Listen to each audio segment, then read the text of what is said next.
John Moore via Getty Images. The president insisted last week that he's not worried about the meeting my wonderful son, Donald, had in Trump Tower. 420,160. Twitter has been President Donald Trump's greatest weapon.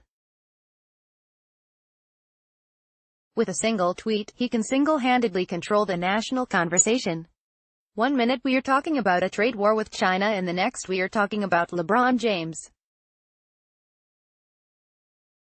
This past week alone, the president's tweets drove entire news cycles about congressional elections, tariffs, the NFL and Space Force.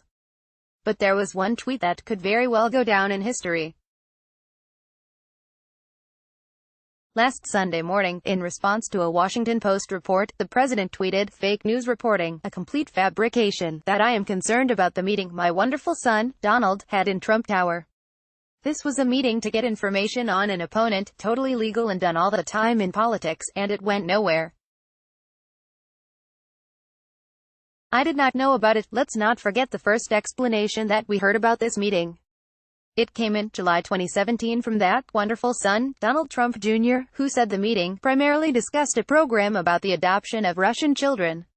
That statement had been dictated by the president, as confirmed by his own lawyers in January of this year, even though White House Press Secretary Sarah Huckabee Sanders and Trump lawyer Jay Sekulow denied it in July 2017.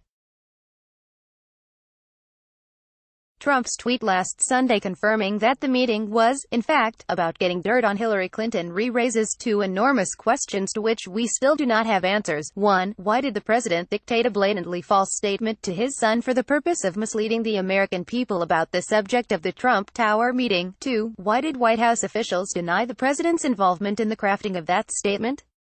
Trump's Sunday ranting continued on Twitter, with the president calling special counsel Robert Mueller's investigation into Russian electoral interference the most one-sided witch hunt in the history of our country, and whining that the media refuses to report the lies and corruption having to do with the rigged witch hunt, but that is why we call them fake news. Notice how Trump married the topics of the Mueller investigation and the fake news media into one attack. Monday morning began with the president live tweeting a Fox.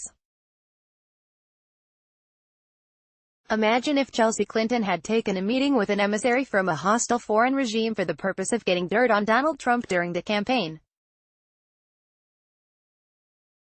Now imagine if President Hillary Clinton had personally dictated to her daughter a false statement to release to the American people about that meeting. How do you think Donald Trump, the Republican Party, Fox News and Congress would have reacted to that sequence of events?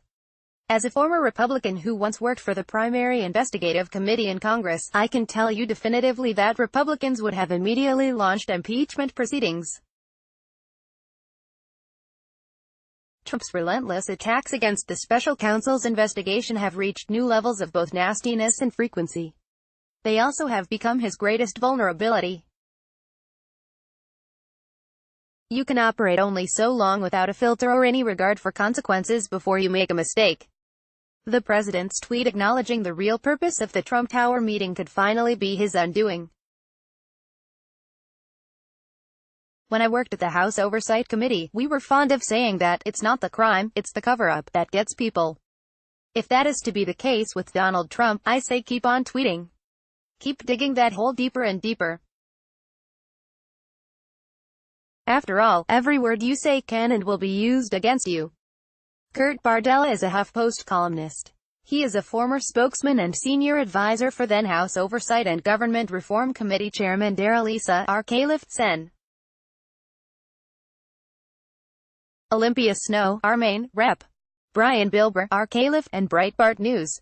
Follow him on Twitter, at Kurt Bardella Opinion. Charlottesville was about white men controlling history. Opinion. Donald Trump won't be the 2020 Republican nominee. And other predictions. Opinion. Trump and Sessions are hijacking the judicial system to attack Dreamers. Download.